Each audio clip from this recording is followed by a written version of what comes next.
Hi, Nancy. Hi, Elaine. I'm coming to you live from Sister Bay inside our library here, but I have the Northern Lights behind me. Nice. Midwest Northern Lights. So welcome everybody to the NEA Big Read Door County Readers Rampant book discussion of Station 11. NEA Big Read is a program of the National Endowment for the Arts in partnership with Arts Midwest. This program may touch on varying points of view, and we thank you for being open to hearing others' opinions and participating in intellectual freedom in a respectful manner. We may mute you if we notice there's extra or unneeded sound. And this event does include closed captioning and live transcription. You can click on the CC or closed caption symbol in the bottom toolbar, and then you just click show subtitle. You will not be able to have chat and closed captioning enabled at the same time though, but Zoom toggles back and forth between the two functions. So just to be aware of that. And then a couple of heads up about some other events coming up with the Big Read. We have Literature with a Sense of Place on February 10th at 6 p.m. So that's tomorrow night. And that is with Ann Mosier of the UW Water Library in Madison. She's going to reflect on the sense of place in Station 11 and will suggest other place-based literature about the Great Lakes watershed. Of course, don't miss the keynote with the author. She'll be with us on Zoom on February 11th at 7 p.m. So we're still taking questions for her, and you can submit your questions on the Door County Reads website. Morgan is going to pop that link into the chat, so you guys will have that handy too. And you can find other Zoom codes and more details on other events, including recordings of many of the prior events of these NEA Big Read Door County programs that have been happening through this.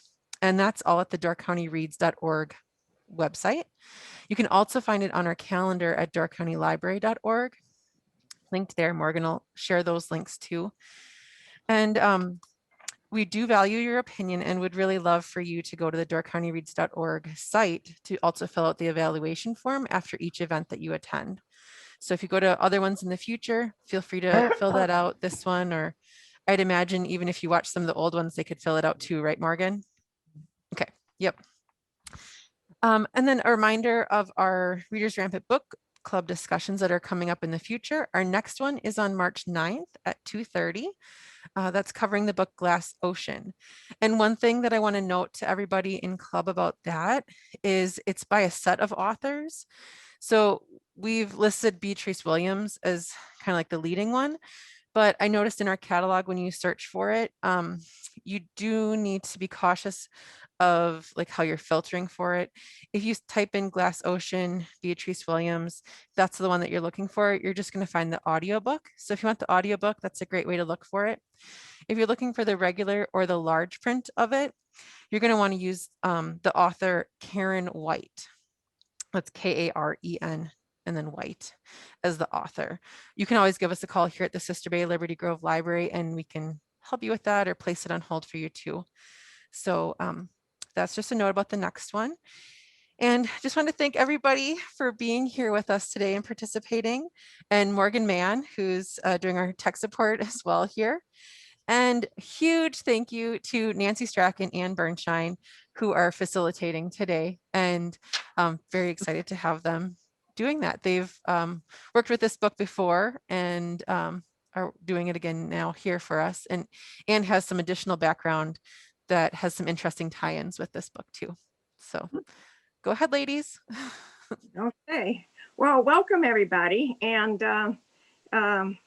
this has been an exciting book. And like Christina said, this is the second time that our group has talked about it. Anne did the discussion the first time. It was several years ago.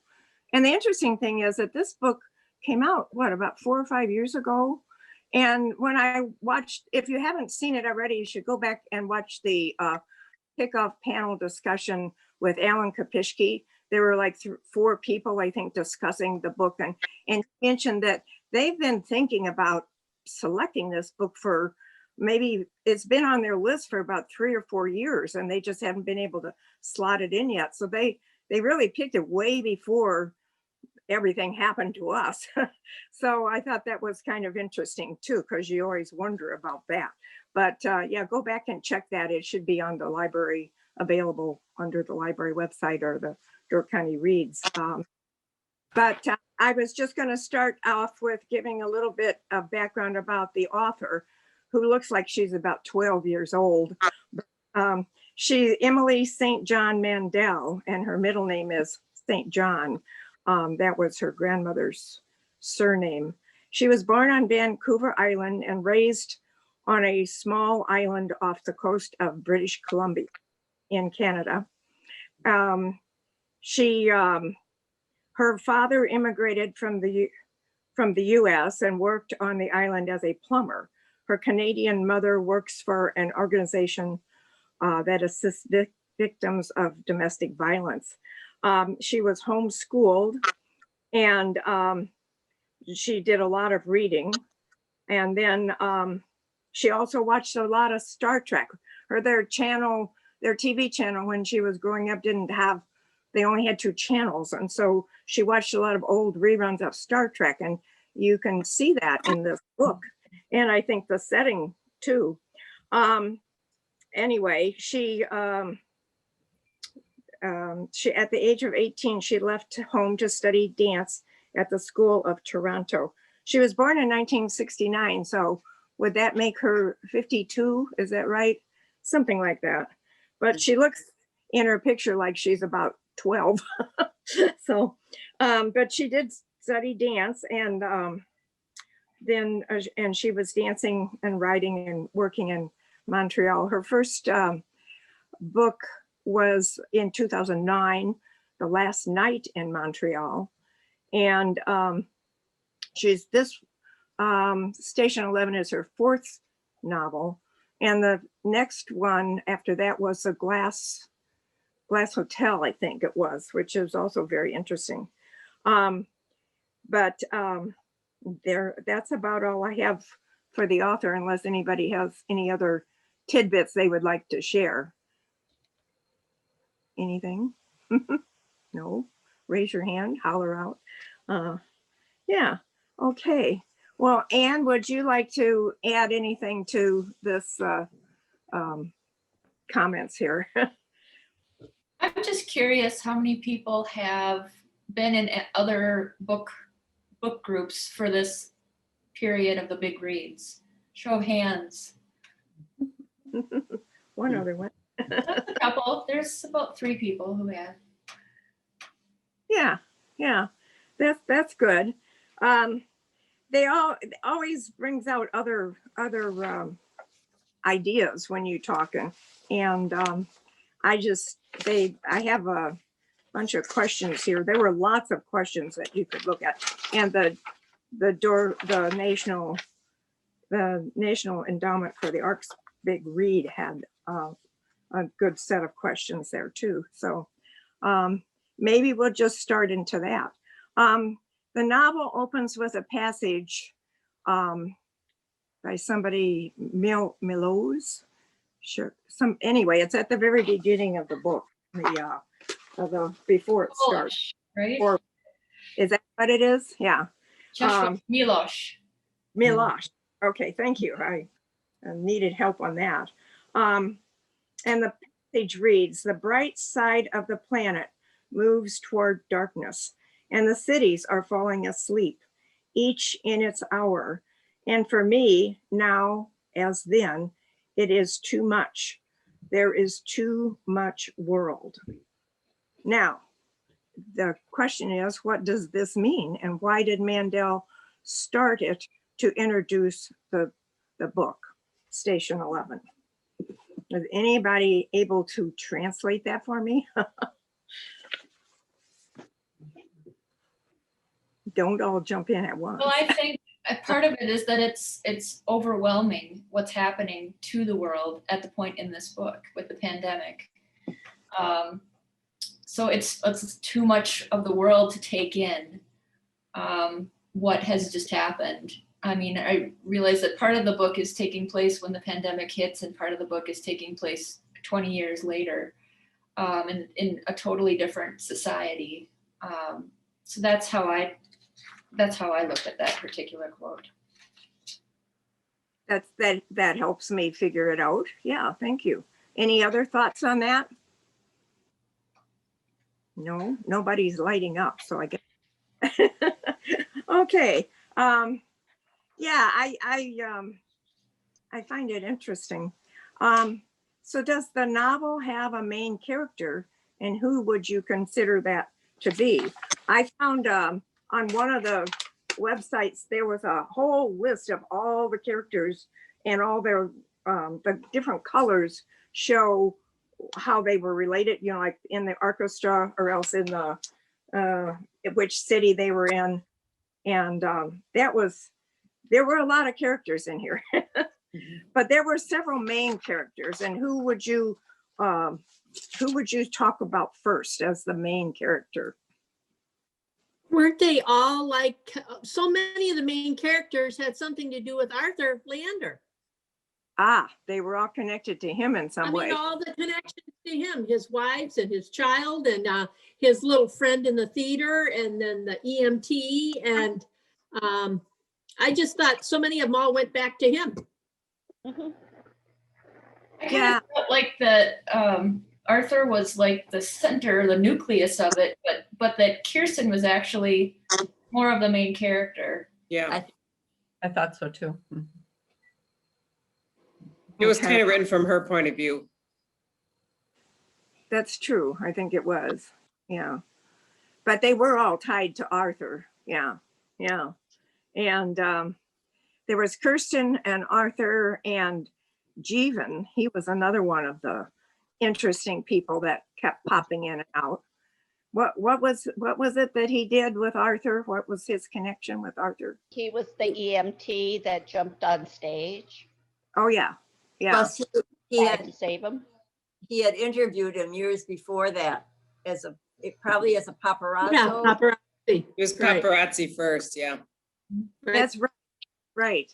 And he hadn't he taken that photograph of one of the wives when she was in a, you know, she was just out in the yard talking to him one night, and he caught a Yeah, Miranda. photo. Was that Miranda? Yeah. Yeah. Mhm. So he was, yeah. But then what did he do after the pandemic? Where did he go? He went back to the hotel with his brother, or stayed with his brother for a while. And then where did he go? Where did Jeevan go? He just took off on foot, and then he ended up he never really crossed paths with Kirsten, I don't think, but he No. was interviewed by that same guy that was putting out a newspaper. And Oh. ended up living in Ohio or something, and Yeah, married small- and had a child. Right. A small habitation in Ohio, but he ended up being like the doctor because he was the only one that had any medical experience. That's right. That's right. Yeah. Did he ever run into the prophet afterwards, or no? I can't. No, he Yeah. just cared for a woman that had been shot by the prophet. Oh, Yes. Stomach. that's what the connection was. Yeah, he was there with the woman. Yeah. So then there was Miranda. Was she the first wife or the first wife, I guess. Yeah. She was the one that was from the island. Or she knew, didn't they grow up together, Arthur and Miranda? Yeah. Well, on the Yeah. same island. And she's Yeah. also the one that did Stations 11, the comic books. Oh, that's right. She Right. did. She did. And it's her life that parallels the author's life Yes. growing up on an island in Canada. That's Right. what I thought too, that it was interesting that you could see that setting and the father and the small remote island where they grew up. Yeah. And Station 11, yeah, the comic books were another interesting thing that tied everybody together too. Who was the other person? Clark. Who was Clark? What did he do? He was a survivor. Uh-huh. He didn't get the virus because he just was lucky. But he was Arthur's Arthur's close friend. friend when they were very young. Right. They were Did actors together. they were, oh, that's right. They were in acting school together. Yep. Yeah. And then he became wasn't he at the museum with that? Yeah, at he the- was the curator. He was the, Yeah, airport. Museum of Civilization. yeah, yeah. And the one other, well, Clark with, well, the Museum of Civilization, that's another interesting question. There was something on the website too that said they wanted suggestions as to what we think we would put in the museum. And what do you guys think you would put in the museum? But while you're thinking about that, I just want to mention too that he's the one, it doesn't happen in the book, we just assume it will happen. He's the one that will fill Miranda in on her connection to the comic book and who wrote it and Arthur and all the things that she can't remember about that. Right. Left out of the book. It's very interesting that the author leaves out certain parts of the book. That is one of them. And my assumption reading it was that he did have that conversation with her while they were at the airport, but there's no reference to it. No. And there's also no reference to what happened in that year that Kirsten can't remember when she started walking. Yeah. With her. Yeah. Yeah. Yeah. First, I want to thank you for letting me drop into your book group. I'm so glad I did. This is the most interesting discussion already that Well- I've tried to go to all the events that I can, all the different book groups. I love you guys. Well- you're the only ones that talked about the author's background, what the relationships between the characters, the opening quote. I mean, I don't even want to go into the kind of light, Well- Station 11 light kind of discussions I've been participating in, but this is, I can tell I'm just going to love this group. I'm so glad I dropped in and thank you for having me. Well, you can come anytime. You're welcome anytime. Thank you. And your name again, I can't read. It's too tiny. Jamie, Janie. Okay, thank you. I'm going to stay muted because I have dogs that can bark at any moment. So I'll just stay muted so it won't bother you all. Okay, but talk anytime you want to. I can tell you what the Bailey's Harbor group said they would save music, history, like the Holocaust, slavery, what people can do to each other. What our culture was like, what our people were like. Right. I While was you're all thinking- thinking about what you'd say, I just want to remind you that that year that she can't remember, Uh-huh. I think a lot of people felt, and I heard the author, I can't remember if I heard it in an interview or she said that she left out the kind of graphic things that might happen to someone during the first year of a pandemic, because she didn't want it to be about that. Right, And, yeah. and so there was enough murder and mayhem in the parts that we read. You can imagine what that first year might have been like. And so her brother kept saying it's best that you forget it. And so that's what she was saving the reader from all of that. So Yeah, I read too about the author that she wanted to purposely stay away from a novel that focused on the immediate downfall after the pandemic. So- Yes, I remember reading that too, and I thought that was why this book was different than some of the disaster books that you read, because it was that it was they said it was hopeful, the whole story, because it had they had moved on from the disaster part and they were moving forward and trying to make their way in their lives or with their lives. So I thought that was kind of interesting too. And I never really, these things don't pop in my mind until I read them somewhere. So that was good to know. Yeah. I thought it was interesting when you're talking about what to save, when they got into that whole discussion about, it was Javon, I think, should we still be teaching our children what it used to be like?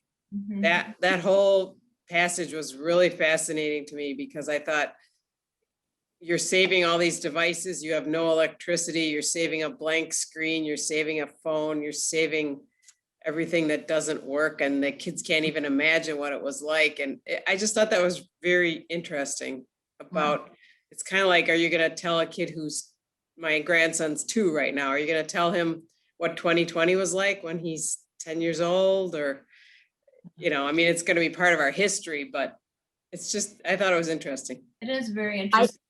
I think wasn't the first item in the Museum of Civilization an iPhone? Yes. Yeah, But I phone think and a- it'd be very interesting to look at an iPhone just dead. Like, I mean, why? It seems to me like it'd be like me looking at, like, I don't know, a cassette player these days or something, Yeah. or you know, Was, a and record then player. Of course, those are coming wasn't back. it the credit card that somebody left on the counter that got added in like right away after that? It Yeah. did. Yeah, Yeah. I think I would, I'd leave a mask. Oh, yes, for now. Yeah. That would be an interesting memory. Yeah. And I remember reading in one of the places that what would they, things that they remembered that they couldn't have anymore. And one of them was like the taste of an orange. And the other one was actual real coffee, because they had to kind of improvise and pretend they were drinking stuff that was like coffee. And well, I suppose that would depend on what area you were in, because, well, but who was growing the coffee and harvesting stuff? So no, that would be, you don't think about all these things, what you would do without if everything collapsed like that. Very true. Like I when you talk about the taste of an orange, you might have an orange if you're living in Florida. Yeah. Because transportation is down to horse and buggy again, you're not going to get a pineapple. You're not going to get a kiwi. All of the exotic foods we're now used to having, even at the Piggly Wiggly. I'm going to have, you know, spices from Thailand, things like that. I remember one comment was a woman said it was disturbing, but it made her feel better because she saw how terrible it was, and it made it not seem so bad now. Yeah. If you could think about how things were pre our days of medicine. I mean, they're back into herbal stuff. They're probably pressing apples for cider, and the whole, it's just like a whole flip back. Maybe 2 generations or 3. You know, for their medication, for everything. I think somebody said that you boil, is it chicory root to get a coffee-like Yeah. taste? Yes. Mhm. Chicory. Yeah. Some people add But chicory to coffee. Elaine? Did anyone think about this? This was going on for about 20 years, and I was thinking, yeah, the survivors, they were all doing with what they could with what they had, but I thought that they would have moved a little faster on, well, like at the end, there was an electric grid that Kristen Right. or they were going to head down to. I was thinking that people would have been more, have more ingenuity or whatever, but maybe Ann, you touched on it. Different parts of the country maybe would have had different things and people weren't able to get there. But I was thinking that, you know, I would have thought they would have moved a little faster with getting back to growing things and then making things. Yeah, along that same line, I guess I thought, boy, 20 years of this would be a long time. And, you know, could it really get that bad? Would we be in this situation, you know, that long down the line? Well, Yeah. the ones that were doing the best lived cooperatively, right? They got into settlement. I would think maybe it was, you know, what the quote that the traveling symphony has on their wagons, you know, about survival. Maybe in those first 20 years or so, that's all it was about, was survival and finding your pack and trying to reimagine humanity together in the new people that you're with, in the new way that you're living. So you don't have time to think about how do I get the electricity back up or how do I get running water again. You're just going for the basics of survival. That's the only reason I could think it took that long. Yeah, well, if they were so dispersed, and then I think they were just too spread out there, and the people with the technical knowledge, you know, it would be hard to start from scratch. I mean, where do you start? I don't know. But let's talk about the traveling symphony and their that motto that they had.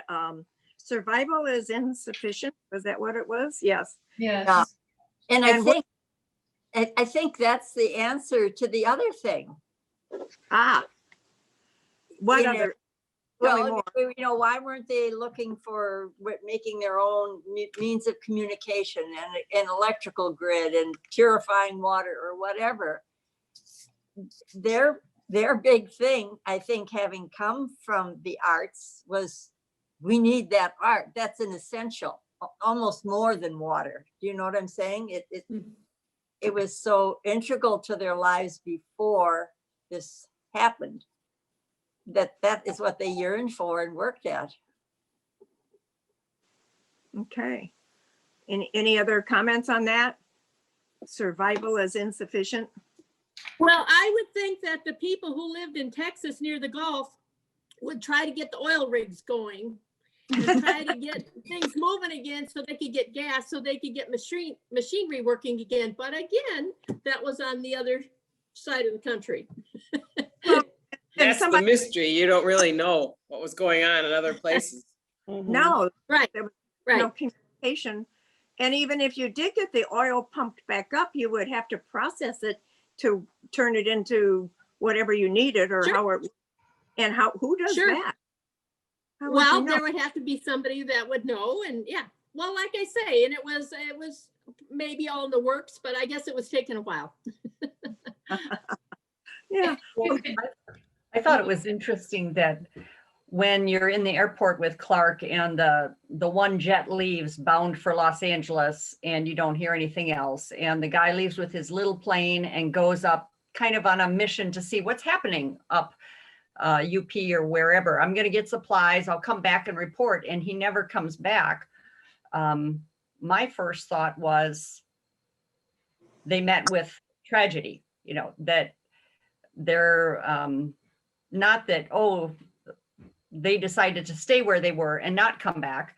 But when you think of it, like your discussion of what was happening in Florida or along the Gulf Coast or wherever, someone said that maybe 1,000 miles away, it might as well be a different world because nobody knew what was going on. And, you know, did the people out that were headed for Los Angeles, did they make it to Los Angeles?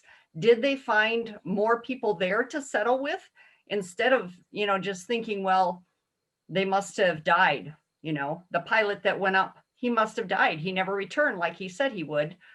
Maybe there were other settlements all around the country. You know, you don't know what was happening because you had so little information coming in from any place. Mm-hmm. It kind of gave me a little bit more hopeful sense, you know, that they had seen there was an electric grid on a hill. Well, that wasn't what was happening where they were, but there was something else out there. It wasn't just, you know, they were lucky to survive and everybody else was crashed, you know. Yeah. I would think our winters alone would have driven people south. You know, there'd be no way they could survive in weather like we're having now. And did you find that interesting that they never really talked about winter in the book? Yeah. I mean, No. we're in Michigan. Yeah. Yeah, and why those people who lived in the north would know better that they should head south to where it's warm. So Yeah, Although maybe they that's did, why they didn't mention the weather. they did talk about a snowstorm when it hit in Toronto. And then Right. that cars went off the road at the airport in Michigan, and that's why they were all stranded, kind of wonky Sure. off the road. So they did talk about that snowstorm when the pandemic hit, yeah. But after that, no. No, but they talked about, Yeah. they talked about the high temperatures. the heat, yes, they did talk Yeah. about, but Maybe they didn't. that was a nod to global warming or something like that. Oh, yeah. Well, it couldn't be that warm. I don't know. You never know. No. Well, going back to survival is insufficient. I feel like it's, yeah, you can survive, but you need community. You need a purpose. And that's what we get when we watch the Traveling Symphony. And that's their purpose, is to bring art to the people around them. And I find it interesting that they choose Shakespeare of all things to bring, because Shakespeare, of course, wrote during a pandemic. he survived, all that terrible stuff. And there's a lot of parallels to Shakespeare throughout this particular book. But then they choose to perform A Midsummer Night's Dream, which is kind of a fairy tale world, to get themselves out of the actual world that they're in. So I find that all very interesting. Yeah, I found that interesting too when they described the costumes, and they were talking about, should we wear costumes? And one of the characters said, oh, we should just wear our raggedy clothes. So because everybody knows what's going on. And then maybe it was Kirsten that said, no, that they needed, she loved to put on the little fairy dress or the gauzy gown so they could give the illusion of, something different and bring the people out, to give them something else to think about. Maybe that was it. Is that how it goes, Anne? I'm not sure I got that right. Yeah, it's the illusion of theater, take people out of, even when they go into St. Deborah by the lake, and that's where the prophet has taken over. They're able to get the attention of some of those people to get them out of their cult thinking just for that moment, and to be mesmerized by a play. I kind of pictured the Northern Sky people as being the actors, putting on a little show. I'm thinking too, if anybody who reads this book, if you aren't already a theater goer, you might want to think that you're going to be one. You're going to try that sometime. Yes. Well, then it is important for us to have other outlets. And what about the symphony? How many music was in that symphony? Do you know? I thought it was so odd that they referred to the people by the instrument that they played, not their names. Actually, that's not odd.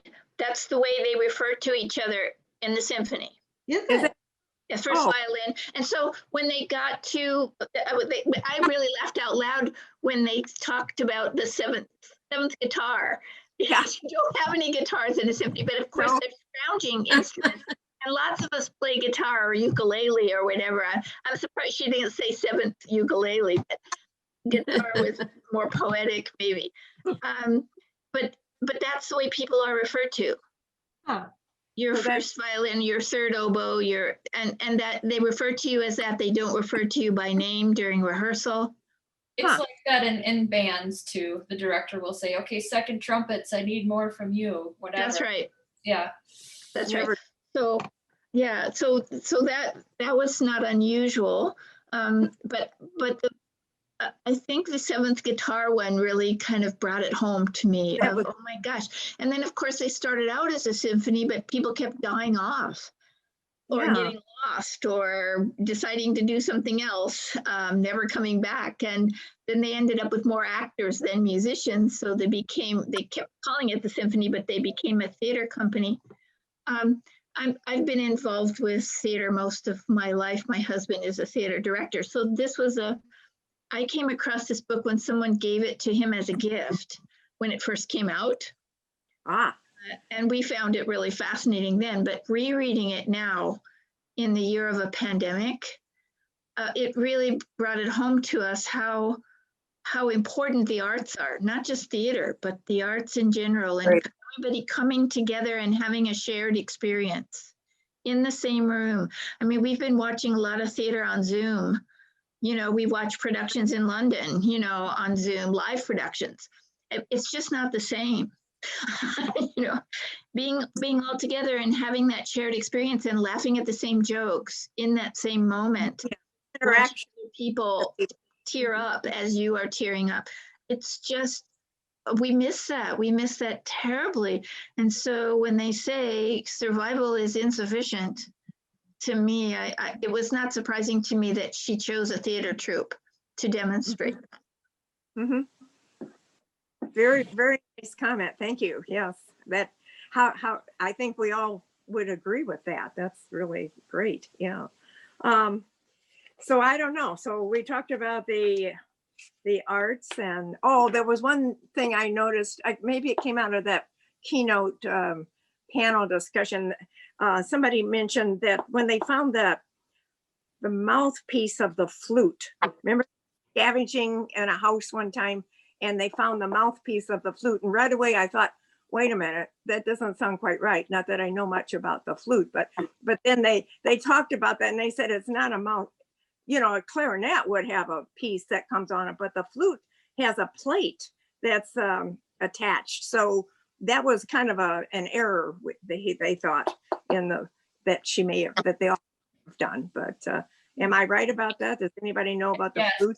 Oh, Yeah, okay. you're right about that. But plus also, I think I was reading somewhere else and I didn't think about it while I was reading, but a lot of the symphony members, of course, are string instruments, which you could probably makeshift fix. But if they were a reed instrument, that would have been near impossible to fix a Yeah. reed. And Like they- a clarinet. Mhm. you know, Unless you found some bamboo or something somewhere. I don't know. in Yeah. Michigan. No. No. That would be the problem, I think. Oh, survival is insufficient. But we all need the arts that kind of lift us out of our hole to make us think about something other than our own problems. And I think that was something that we always need. I thought it was interesting. One of the comments was that certain things kept popping up, like the comic books and the paperweight.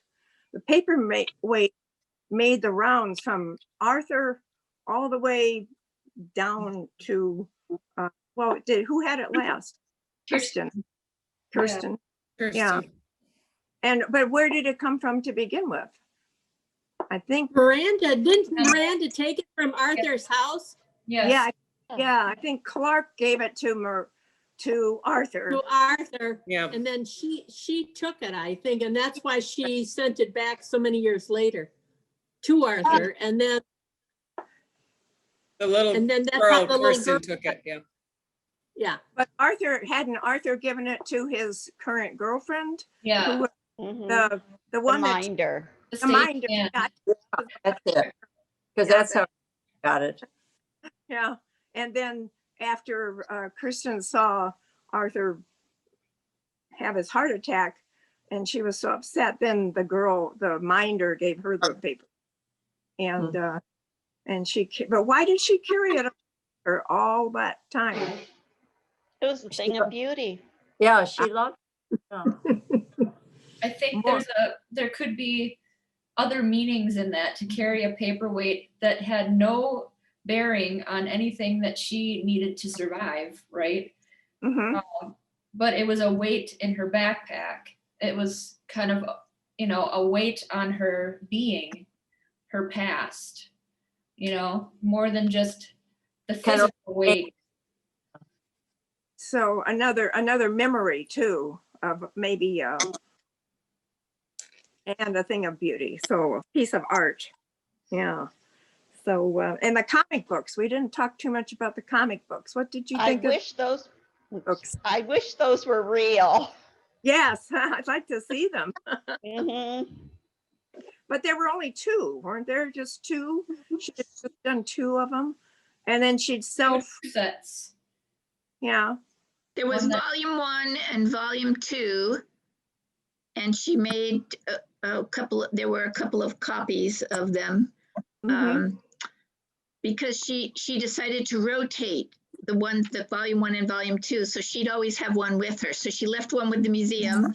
Right. And then Right. she said she would come back and then keep trading off volume 1 and volume 2. So they wouldn't all be in one place. She'd always have one volume with her. I Yeah. thought it was really fascinating. It didn't really give you too many clues in the book about the metaphorical theme. Actually, a graphic novel rather than a comic book, I would say. But but the theme of I just want to go home was the prevalent thing with Right. yeah, looking down at the planet from space and saying, even though it may be devastated, I just want to go home. And I think that's something that we would all feel, I would imagine, if we were, we became nomadic after a pandemic. Well, I think I'm curious, how many of you think we could be in the near future close to that? How close do you think we are to something like that happening? not as close as it makes it seem in this book, I don't think. No. I would hope not. I hope we're think not we're that very, close. I did have times when I was reading it, I was quite depressed, knowing what we were going through and looking at this thinking, oh my gosh. And my husband said, why are you reading that? I said, well, it's really interesting because it could be a lot worse. It could be worse, yeah. It could be worse, but it was, some parts of it were pretty depressing to think that we could get there. I don't think we will, but we. Although at the could've. end, it seemed almost hopeful, the book. Yep. And the book ended, honestly, with reading the comic books, because Clark was reading it and he recognized the image of the dinner party that he had been at Yep. in Arthur's home. And I find it interesting that the author chooses to end the book that way with this particular character, because he's not a real main character throughout the book. So you don't end with Kirsten or Arthur or the prophet even. You end with Clark reading about his past and wondering whether there's still boats that travel, you know, they're hoping for life on the other side of the earth. I do think we're very vulnerable with electricity. Just think if we didn't have electricity. I mean, we rely on it for everything now. I mean, years ago, you could go into a library and, you know, sign a little card and they kept the card, or you could pay for something in the store. I mean, what would we do now without electricity? It would be a frightening thought, really, to have to be self-sufficient without our. But the book did indicate that toward the end there that they were looking at the town in the south that had a power grid. So they were on their way back to getting electricity. Yep. We wouldn't have our Zoom or our computer. No. No. Not yet, anyway. No, they were just starting over. Right. There's this one quote from the book that I found interesting because it's so pertinent to our culture now. And I don't remember what character says it, but somebody says, God, this is right when they're at the airport and all the planes are on the ground, right when the pandemic is hitting. God, why don't our phones work? I so wish I could tweet this, just chilling here with Arthur Leander's kid at the end of the world. Yeah. It's kind of a critique of modern society's obsession with both technology and fame. Yeah. Celebrity, yeah. Yeah, it is unusual. Yes. Well, we didn't talk too much about the prophet, who turned out to be, who was he really to begin with? It was Arthur's son. Arthur's son. Grandson. Yeah. That was Son, with. right. Well, we didn't. When did you figure that one out, or when did they tell us that? Didn't you suspect something as soon as you knew the dog's name? His dog's name was Louis. Well, Yeah. Yeah, something. Yeah, Lily, Yeah. yeah. You knew Yeah. there was a connection, and then as it moved on, and the talking about the prophet's mother, and I mean, talking about the mother and how religious she was, and fundamentalist really, and how fundamentalist the child was becoming. You kind of knew who else was going to know the dog's name and be. I mean, he was being kind of groomed for us to know that it was going to be him, I think. But Yeah. I thought it was interesting too when the one guy that escaped from his town had the mark on his face and they kept saying it looked like an airplane. So I think that whole child's grew up based on him standing in front of that airplane at the end of the runway. Oh, yes, saying, with the saying dead- prayers for all the people that were inside. I Yeah. think that freaked him out, and that became the airplane mark of his prophecy. I don't know. What other people thought. Well, he ended up quoting stuff from Station 11 as the prophet, which you find out later when he's confronted Kirsten, and she starts spewing some of the Station 11 stuff back at him that sounds just like the cult stuff that he is teaching other people. What I found in looking at other people's discussions said what they were talking about was, what if Arthur had been able to reconnect with Tyler before he died? Would he have grown up completely differently if Arthur had been more involved in his life? And would the prophet have come about? It's an interesting reflection to think about. Anybody have comments on that? Well, He spent most of his time with his mother, but Yeah. But if Linda? Arthur had been able to move to Jerusalem. Yeah, and got to spend time with his son, we're also making an assumption then that this pandemic wouldn't have happened. And that, no, the boy would probably not have gone off the deep end, shall we say. Even if he had, maybe the father could be a balance to the mother. Yeah. I do find what we haven't touched on yet is there's a lot of art and theater in this, but there's also a lot of reference to religion in different ways. Obviously, the prophet, but that I find it interesting that they have him growing up in Jerusalem, and then he becomes the prophet, and one of his own followers kills him. There's a lot of Christianity subsets underneath that, but then there's also parts that they talk about ghosts, specifically when they're in that abandoned house, and they talk about the dust-free child's tea set that they find, or the internet finds, and they talk about, ooh, I feel like the chair is rocking behind me. Is there ghosts? So a lot of superstition mixed in with it. That was interesting. Yeah, so why did one of the prophet's followers, why did he kill the prophet? What was the reason for that? I mean, if he was a follower, you would think he wouldn't have done, or maybe. But he was the boy that was the semi that wanted to go with the traveling Symphony when they left. So he knew already he wanted out, and he was afraid. He's just a kid. Ruth, were you going to say something? No, I'm not even sure I've got the right time in the story, but it seemed to me toward the end that Christian was being threatened herself, and didn't the young child Ben kill? Yeah, that's the prophet. right. It ended up saving her. Yeah. That's a tense moment before you. Well, I found the whole introduction of the prophet to be very interesting. It was hinted that there were other people like that sort of cropping up here and there.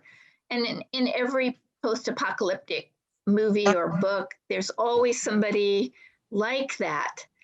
And some people that I talked to found that really surprising. Oh, people would band together, they would be sensible. And watching what's happening in the world now, and all the conspiracy theorists and people willing to believe just about anything, just because somebody says it and it sounds interesting, I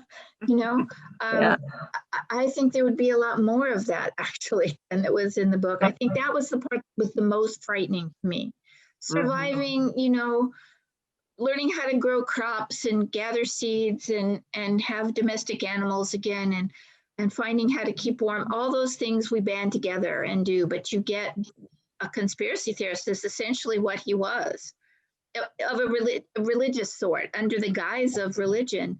It was just, I think that's the most frightening thing to me about the book, is dealing with that. And he was the only one that was really killing people outright, other than the occasional marauder on the road, or that first year. But he Right. was the one that was en masse, dealing death. Making the So, decision. yeah, Yeah. I found that the most disturbing thing in the book, actually.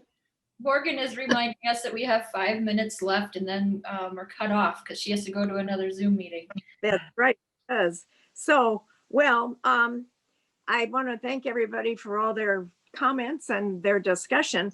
I saw somewhere that this is going to be a mini series. Did anybody else know anything about that? Yes, in fact, it's part of the Big Reads events. If you tune in on Saturday, February 13th at 2 o'clock, we're going to be talking to the people who want to turn it into an HBO series. So, Okay, it hasn't happened yet. They're just talking about it. Is that what it I is? think it's been cast, but not done. I think they were supposed to start this last year, ironically. Oh, yeah. Well, for some reason that didn't happen, right? And I also heard that or read someplace about the other one, it's the Glass Hotel, I think, her next book Yeah. is also going to be a series too. So that might be interesting to go. And yes, don't forget all the other programs that are going on. The author interview on Thursday evening at 7 o'clock. You just need go to the library website. Is that right, Anne? Or Go to doorcountyreads.org and the Zoom information is there, as well as don't forget Friday night Door Shakespeare. right. They'll be reading selections from King Lear and Midsummer Night's Dream, which were featured in the book. Yeah, I had that on my list too, but thank you. So, well, thank you, everybody. See Christina Thank there. you, Nancy and What's your Andrew. book for Thank next you. month? Thank you. Next month is Glass Ocean by Beatrice Williams and Karen White. And just give a call to us at the library and we can help you place a hold if you'd like. There is one audiobook that's available in the system. It looks like there are electronic copies if anybody does the digital. And there are large print and regular print as well. So Perfect. the Thank you. print yep. Thank you, everybody. Good to see you all. I wish Thank you. they're in person because Thank you. Nice meeting you all. Barb, I I'll like see your you next Hawaii month. background. Glad you joined Yeah. us. is insufficient. Don't forget that part, right? We need more. Thank you. Bye-bye. Bye. Thank you. Bye. Bye.